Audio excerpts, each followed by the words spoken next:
Salut les amis. Aujourd'hui, je vais vous présenter la stratégie de Monsieur Gilles qui me permet de renforcer mes positions. Et cette stratégie-là, c'est qui parlera de l'indicateur OBV et de la EMA 14. Ils sont là. Maintenant, pour commencer par rapport à cette position, on prendra une position à l'achat comme exemple. Et déjà, pour les prises de position à l'achat, vous connaissez déjà les principes. Donc là, pour une prise de position, il y a trois conditions à vérifier, surtout à l'achat. Il faudrait vérifier que la ligne de tendance part à la hausse. La ligne MACD aussi part à la hausse. Et la base d'histogramme, il faudrait qu'elle soit supérieure à la précédente.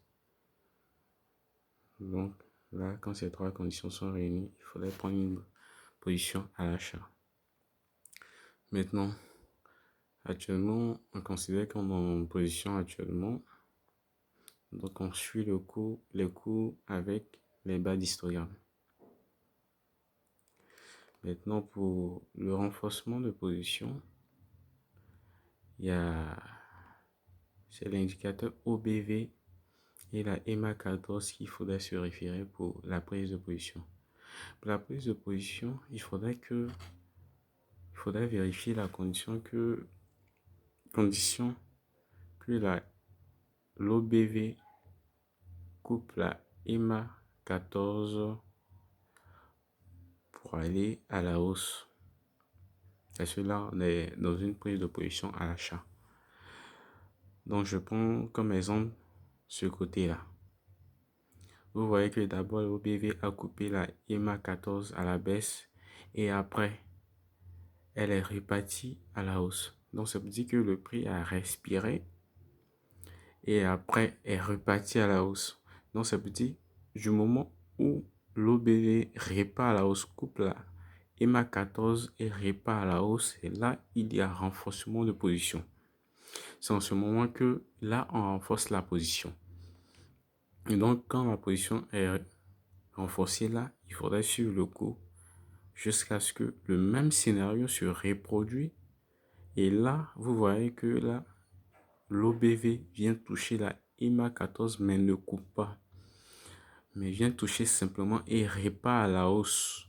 Donc, en ce moment encore, il y a renforcement de position.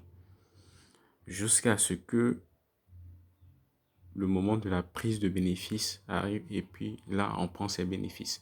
Maintenant, dans le cas de la prise de bénéfices, j'aimerais ajouter un troisième élément, puisque là, monsieur Gilles a signifié deux éléments qu'il faudrait que ces deux éléments soient confirmés.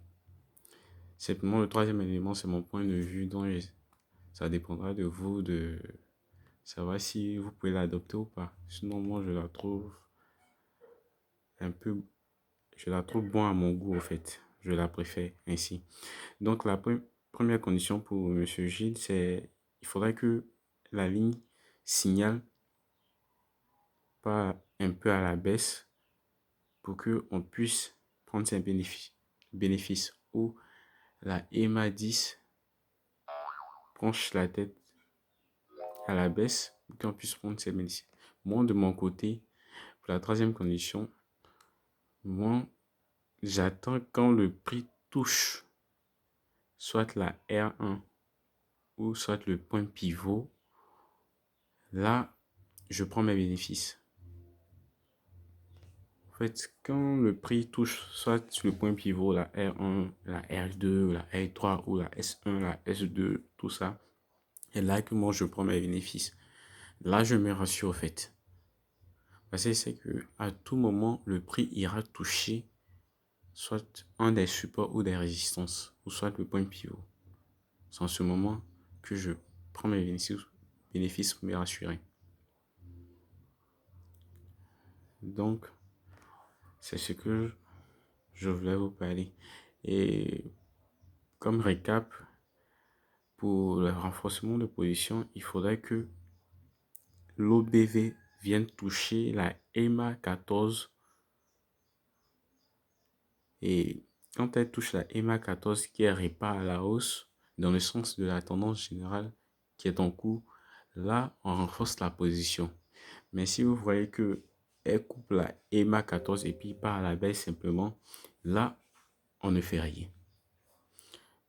Mais si vous voyez que soit elle coupe la EMA 14 pour aller à la baisse et puis après recoupe la EMA 14 pour aller à la hausse, là, on renforce une position. Bien soit elle touche la EMA 14 et repart à la hausse, là, il y a renforcement de position. Donc, c'est ce que je voulais vous signifier, puisque c'est ce que vous m'avez demandé.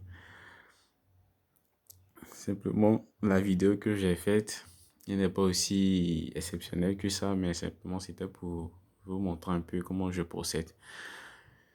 Et là aussi, il y a une autre méthode aussi. Il y a un autre complément d'indicateur que j'ai rajouté à la méthode de Monsieur Gilles. C'est pas pour dire que la méthode de Monsieur Gilles n'est pas parfaite, mais elle est plutôt parfaite à mon goût. Elle est parfaite énormément même. Simplement, c'est pour avoir plus de confirmation encore au fait. Au fait, j'avais besoin de plus me rassurer parce que bien sûr que je suivais la méthode de Monsieur Gilles, mais j'étais un peu... Il n'y avait pas trop confiance en moi, donc j'ai rajouté un indicateur qui me permettait de prendre plus confiance en moi au fait. Donc cet indicateur en question, c'est la bande de Bollinger. Je sais que vous avez déjà entendu parler de ça, et puis je sais que vous avez déjà utilisé, mais avec ça, je sais au moins où le cours va et où il va s'arrêter au fait, où le prix va s'arrêter. Donc, pour cette première vidéo, c'était pour vous parler de l'indicateur OBV et de la EMA 14 pour le renforcement de position.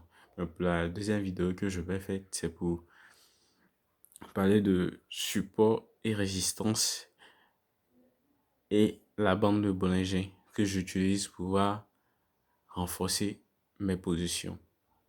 Donc, ciao, ciao les amis, à plus tard.